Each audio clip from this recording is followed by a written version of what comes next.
What up, movie fans? I'm back and I'm here to talk about one of the best shows on Amazon Prime right now. It's in its fifth season, final season, episode 4 of The Boys. So please, before I even give my thoughts on this, drop a like, drop a comment if you are a lover of the TV show The Boys, you're a fan of Homelander, Soldier Boy, or if you love finding things to watch, man, whether it's at home or in theaters, then please hit that follow button and let me be the guy to help you find what to watch. Oh my God. First, our reactions. Yo, The Boys is definitely one of, I'm not even joking to that, it's definitely one of the best shows on Amazon Prime. This episode was a lot going on, a lot of emotion, a lot of follow-ups to certain storylines. I appreciated that. As a Star Wars fan growing up as a kid, I always thought the Emperor is like the center of all evil. Like there's no badder villain than the Emperor.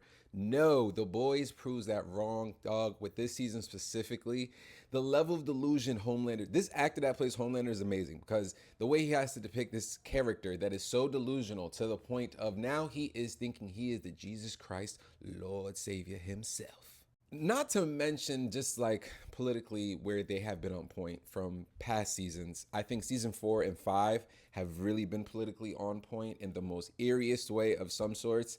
And I've even seen some comments on the internet of people calling this kind of like the new Simpsons. I don't want to put it up there with the Simpsons yet. They got a lot of things on their timeline that they've been accurate with. I really enjoyed this side quest for the V that the boys were looking for. I definitely love the fact that it was basically a mushroom building where you're gonna tell the truth and go at each other's throats. That was kind of needed because you all can agree that this crew always has a different ulterior motive. Everyone is really in it for themselves, and we only come together for one common goal. We all hate Homelander. And then obviously a big chunk of this episode was a healing moment for Starlight. Dog, I love this whole plot for Starlight. One, coming to daddy's house thinking that you're gonna get some closure, but it's a whole nother truth telling for you. That's one. Then on top of it, it was like an X-Men episode. Yo, brother sold you out to the police. I made that X-Men reference because in my opinion, how much on the nose this scene was politically of where we even are in our society today. I mean, like my man said it best. He was like, he said to the police officer ready to arrest his daughter, yo, I went to church with you. I know you, but because you politically don't align with me completely, you're dinging ready to shoot my daughter, but you're my friend. All that is great. And that to me is one of the large selling points of where the boys kind of just skyrockets. Now, I expect this to be a therapy session for Soldier Boy in this episode. My man that plays this is an amazing actor. I've been watching him since Supernatural. And one thing that I love that he does with Soldier Boy is kind of like tone it down and make him so vulnerable so fast.